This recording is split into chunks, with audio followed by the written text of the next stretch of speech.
সোনালী মাইতি, আমি এসেছি হলদিয়া পূর্ব মেদিনীপুর জেলা থেকে। আমি একজন গৃহবধূ। তো তোমরা সবাই এই শোটা দেখো? হ্যাঁ। হ্যাঁ, ভালো লাগে দেখতে? হ্যাঁ, ভালো লাগে, খুব ভালো লাগে। খুব ভালো লাগে? হ্যাঁ। কি ভালো লাগে? খেলাগুলো খুব ভালো লাগে। খেলাগুলো ভালো আর লাগে। আপনি যে খেলা করান খুব সুন্দর ভাবে, সেগুলোই ভালো লাগে। আমার তো টুনি দিকে বেশি ভালো লাগে। টুনির দিকে হ্যাঁ বেশি ভালো লাগে? উনি কুলু দেয়। ও কুলু দেয় বলে ভালো লাগে। ওকে, সো খেলাগুলো তার মানে তোমরা সবাই জানো, নতুন করে বলার কিছু নেই। আগে খেলা শুরু করি, তারপর আরো গল্প করবো। ওকে, শুরু করি ফার্স্ট রাউন্ডে। আজকের খেলা টাকা ওড়ে দেখো ধরে। ওকে, চৈতালির কাছে আরেকবার আসি। সো সারাদিন একটা বিল্ডিং এর সমস্ত মানুষদের সব কিছু চাহিদা তোমরা মেটাও। এই শোটা দেখার সময় পাও কখন, আর দেখো কোথায়? সময় পাই বলতে ওপর থেকে আমাদের একটা টিভি দিয়েছে। ও, বিল্ডিং থেকে সবাই মিলে? বাহ, একটা টিভি দিয়েছে, রুমটাও ওদের। একদিন আমার ছেলে চালিয়ে দেখছিল, তো দেখি যে কি দেখছে এটা।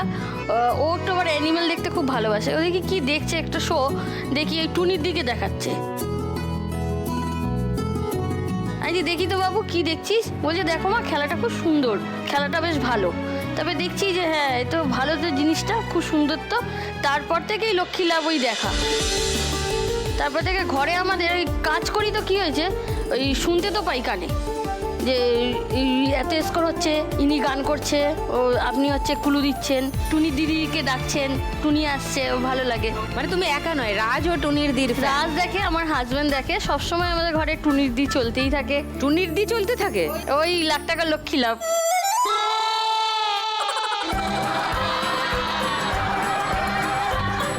টুনির দিকে আর ভুলতে পারছি না। হয়তো দেখছি আমি, হ্যাঁ। ওর সময় রাগটা বাড়ছে। So, চৈতালি, কতদিন হলো এই কাজ তুমি করছো বা এই আমরা বাড়িতে আছো? এখানে এসেছি 5 বছর।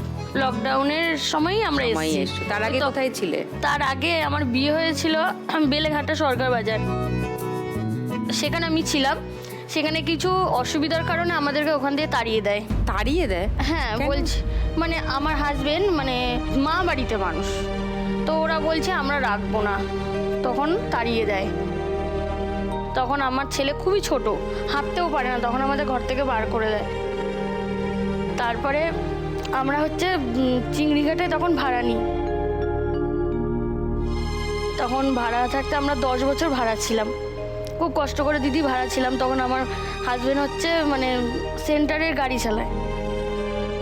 তারপরে লকডাউন হলো, ছেলে বড় হলো, ছেলেকে স্কুলে দিলাম। তখন আমি কিছু কাজ করতাম না।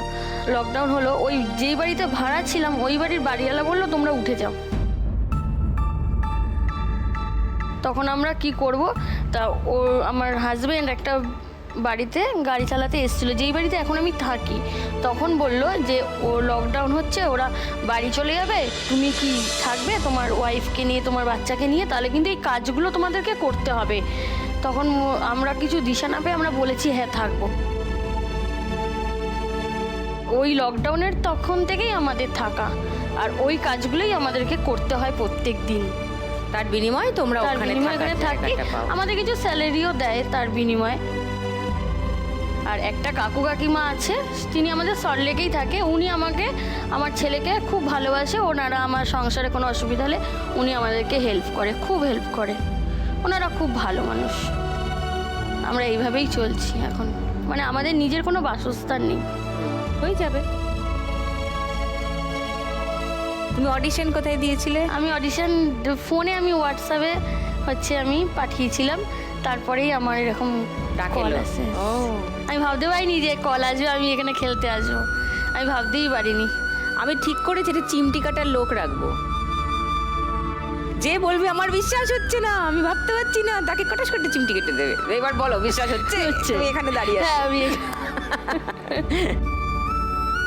চৈতালি, তুমি যদি আজকে 1 লাখ টাকা পেয়ে যাও কি করবে? আমি 1 লাখ টাকা পেলে আমি 10,000 টাকা লক্ষ্মী ব্যাংকে দেবো। ও, আর আমার ছেলে হচ্ছে মাধ্যমিক দিয়েছে, ও ইঞ্জিনিয়ারিং হচ্ছে করতে নিয়ে চায়। পড়াশোনা করবে, তার জন্য আমি রাখবো। মাধ্যমিক দিয়েছে এবারে? তা তুমি যে 10,000 টাকা দিয়ে যাবে বলছো লক্ষ্মী ব্যাংকে, তোমার আমার দরকার থেকেও নেই? হয়তো আরো অনেকে খারাপ আমি দেখি, অনেকে খারাপ পরিস্থিতি নিয়ে এখানে এসেছে, তাদের যদি কিছু সাহায্য আমি করতে পারি। আমার মা নেই, বাবা নেই, কেউ নেই।